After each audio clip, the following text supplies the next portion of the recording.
गॉलिस्टिक्स के English PYQ series में आपका फिर से स्वागत है। 10 जुलाई शिफ्ट 3 पहला है the following sentence has been split into 4 segments identify the segment that contains a grammatical error I used to eat into in the evening when my parents were on night shift. तो बोल रहा है I used to eat into. देखो eat into जो phrasal verb है ये mainly हम तब यूज करते हैं जब ये बताना हो कि कोई चीज को खत्म करना, किसी चीज को नष्ट करना। जैसे कि मान लो हम बोल रहे हो कि इन्फ्लेशन की वजह से लोगों की बचत जो है वो खत्म हो जा रही है, हम बोल सकते हैं कि savings are being eaten into by inflation. लेकिन यहाँ पर वो बस ये बोल रहा है कि मैं जो हूँ शाम में खाया करता था, इसके लिए हम इनटू का यूज नहीं करेंगे। यहाँ पे इन द इवनिंग यूज किया गया है, एकदम सही है। ये बस हो जाएगा I used to eat in the evening, इसलिए तुम्हारा ये तीसरा सेगमेंट गलत है। The following sentence has been split into 4 segments identify the segment that contains a grammatical error. Ganga was out shopping at the mall and ran over her schoolmate. तो जब वो अपने स्कूलमेट को देखी होगी तो क्या की होगी, उस पर गाड़ी थोड़ी चढ़ा दी होगी। रैन ओवर या रन ओवर जो फ्रेजल वर्ब है तुम्हारा, उसका मतलब होता है किसी को गाड़ी से कुचल देना, किसी पे गाड़ी चढ़ा देना। लेकिन यहाँ पर वो सेंस यूज नहीं किया जा रहा। यहाँ पे होना चाहिए रैन इनटू। जब अचानक से या फिर संयोग से किसी से हम मिलते हैं तो इसके लिए हम रैन इनटू का यूज करते हैं। तो तुम्हारा ये तीसरा सेगमेंट गलत है, जो कि ऑप्शन 1 में है। Select the option with the correct use of future tense. If you work hard in the same manner, you will soon achieve success. If you worked hard, ये तो तुम्हारा एक कंडीशनल सेंटेंस में गलत तरीके से यूज किया जा रहा है, तो दूसरा तो नहीं ही होगा। If you had work hard, ये भी नहीं होगा। If you have work hard, देखो पहला वाला तुम्हारा एकदम सही लिखा गया है कि तुम्हारा फर्स्ट कंडीशनल का सेंटेंस है, तो जो कंडीशनल वाला क्लॉज है यानी इफ वाला क्लॉज है उसमें तुम्हारा सिंपल प्रेजेंट यूज किया गया है और मेन क्लॉज में सिंपल फ्यूचर। तो पहला तुम्हारा एकदम सही है। The following sentence has been split into 4 segments identify the segment that contains an error. Shall have you bring your notebook tomorrow. तो ये तुम्हारा ग्रामेटिकली इनकरेक्ट लग रहा है। यहाँ पर बस होना चाहिए कि या तो शैल के जगह विल यूज करो तो ज्यादा बेटर रहेगा, क्योंकि वो ग्रामेटिकली ज्यादा करेक्ट रहता है। Will you bring your notebook tomorrow यानी क्या तुम कल अपनी नोटबुक लाओगे, तो यहाँ पे हैव वगैरह यूज करने की जरूरत नहीं है, इसलिए ये तीसरा सेगमेंट गलत है। अब है क्लोज टेस्ट, एक बार पढ़ लो, अब क्वेश्चन देख लो। चलो बनाते हैं। पहला है in today's fast paced and technology driven world blank is crucial to disconnect occasionally for the sake of our health.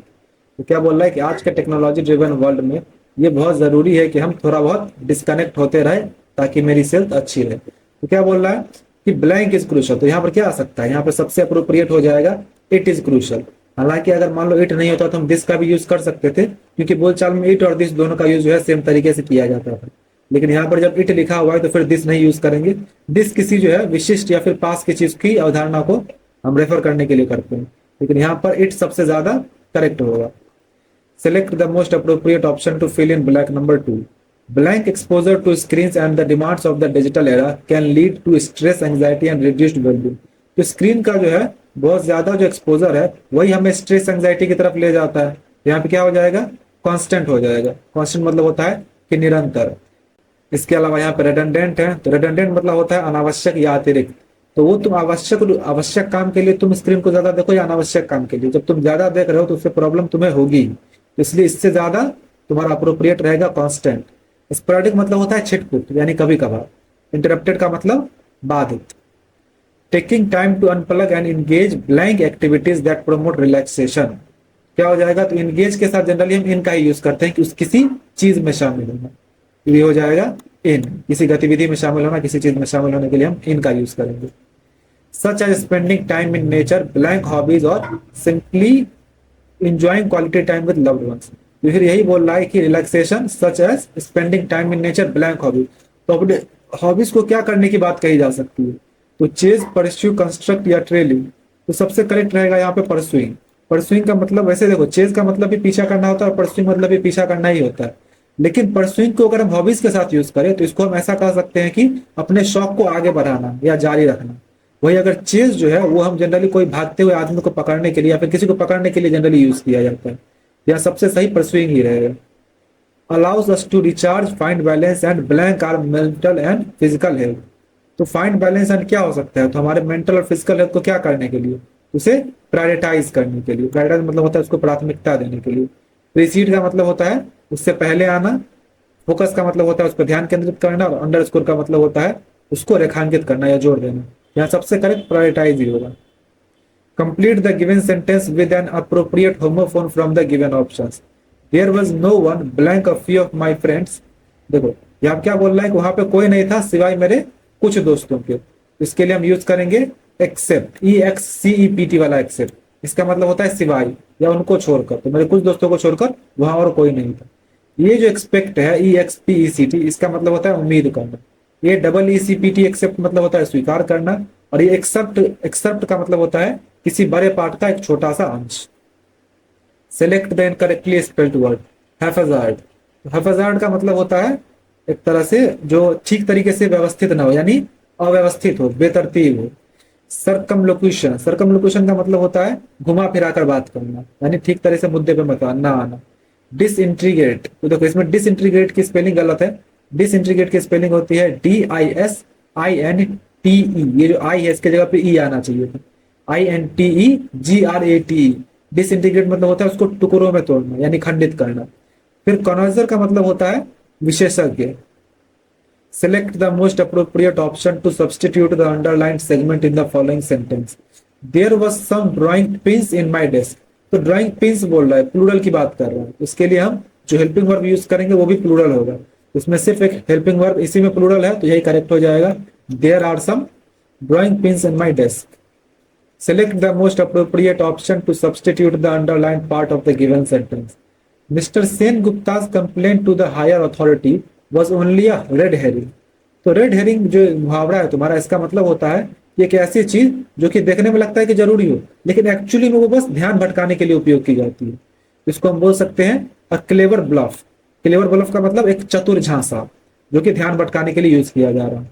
Discouraging act का मतलब हुआ कि हतोत्साहित करने वाला कार्य। कैंडिड कन्फेशन यानी कि एकदम स्पष्ट बयान, एकदम ईमानदार वाला बयान। फॉर्चुनेट एविडेंस यानी कि सौभाग्यशाली साक्ष्य।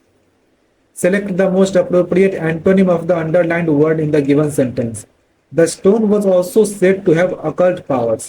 तो occult powers का मतलब होता है बहुत ही गुप्त रहस्यमय टाइप की शक्ति है, छिपी हुई शक्ति है। तो इसका एंटोनिम हो जाएगा इंटेलिजिबल।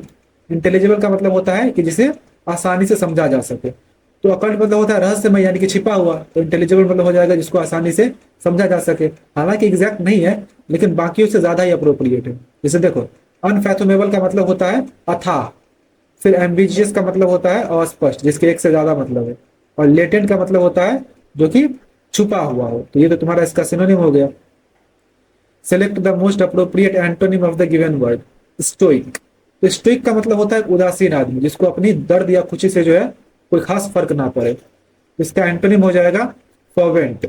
फर्वेंट का मतलब होता है जो बहुत ही इमोशनल टाइप आदमी हो, बहुत भावुक हो, इमोशन इसमें भरा हुआ पूरा। टॉलरेंट का मतलब होता है सहिष्णु। कोऑपरेटिव का मतलब सहयोगी, और एपैथेटिक का मतलब जो कि भावनाहीन हो।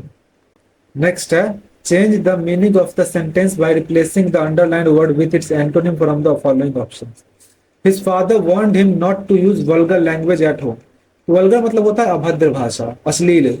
इसका एंटोनिम हो जाएगा डेकोरस। डेकोरस का मतलब होता है बहुत ही सभ्य वाला भाषा, शिष्ट। लाइसेंशियस का मतलब होता है कामुक, कामुक यानी अनैतिक। इम्पर्वियस का मतलब होता है जिससे कोई फर्क ना पड़े, यानी अभेद्य। राइबाल्ड का मतलब होता है अश्लील या भद्दा।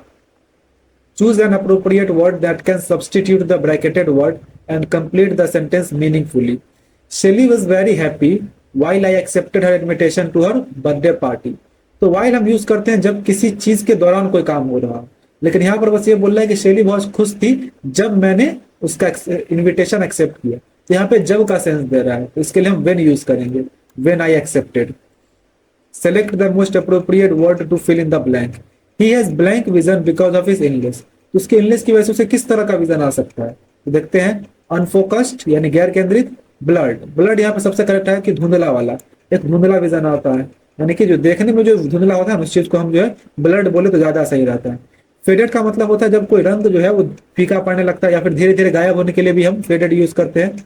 ऑब्सकर्ट का मतलब होता है अस्पष्ट या फिर किसी चीज से ढका हुआ। There is a spelling error in the given sentence, select the option that contains the incorrectly spelled word. The choice of buying a yacht what was poor. तो देखो इसमें यॉट की स्पेलिंग तुम्हारी गलत लिखी हुई है। यॉट की स्पेलिंग होती है YACHT, ना कि YAHCT, इसलिए पहला वाला ही गलत है। Select the option that will improve the underlined part of the given sentence. She is under the illusion that she will get the job. तो यहाँ पे illusion गलत लिखा हुआ है, यहाँ पे illusion की जगह illusion आना चाहिए। illusion का मतलब एक भ्रम, एक झूठी धारणा, इसलिए illusion आ जाएगा। illusion का मतलब होता है एक तरह से जो कि किसी तरह का हिंट हो, हिंट या संकेत के लिए हम यूज करते हैं illusion, और यहाँ पर भ्रम के लिए यूज कर रहे हो तो हम illusion यूज करेंगे। विजन मतलब दृष्टि, हेलुसिनेशन आमतौर पर एक मानसिक बीमारी का कारण होता है, और अनरियलिटी यानी कि अवास्तविकता। Select the most appropriate idiom to complete the given series. With the increasing market prices and stagnant salaries, he is blank. तो जब उसकी सैलरी स्थिर है लेकिन मार्केट प्राइसेस हाई होते जा रहे हैं तो उसे किस चीज का फीलिंग आ रहा होगा? उसको थोड़ा सा पैसे की तंगी फील हो रही होगी। इसके लिए हम यूज कर सकते हैं feeling the pinch. Feeling the pinch मतलब होता है तंगी महसूस करना, पैसे की कमी महसूस करना। बीटिंग द रैप का मतलब होता है सजा से बचना। टेकिंग अ ब्रेक मतलब विश्राम लेना, और getting it of his chest यानी कि मन की बात कह देना, बोझ हल्का करना। Select the most appropriate antonym of the given word. काम। काम का मतलब होता है शांत, तो इसका एंटोनिम हो जाएगा इनमें से सबसे अप्रोप्रिएट अपसेट, क्योंकि काम मतलब होता है शांत, तो इसका एंटोनिम हम ये कह सकते हैं कि जो अपसेट हो यानी कि थोड़ा सा परेशान टाइप का हो, थोड़ा व्याकुल हो। इम्प्रेस्ड का मतलब होता है प्रभावित, क्वाइट मतलब शांत, तो ये तो काम का सिनोनिम हो गया, और अर्बन यानी कि शहरी।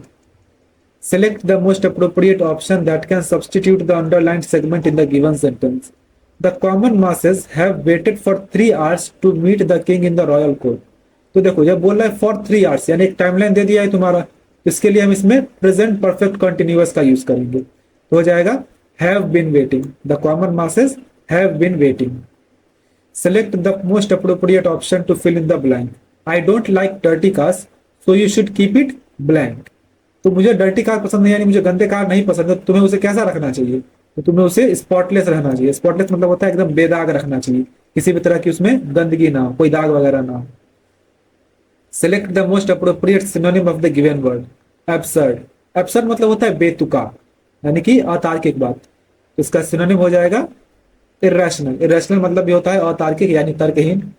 फिर एब्स्ट्रूस। एब्स्ट्रूस का मतलब होता है गूढ़, जो कि समझने में मुश्किल हो। आर्बिटरी का मतलब मनमाना यानी जो मन में हो वही करे, और सडन का मतलब अचानक। तो इस तरह से ये कंप्लीट हुआ। जो भी आपका स्कोर था उसे कमेंट करें। मिलते हैं अगले वीडियो में।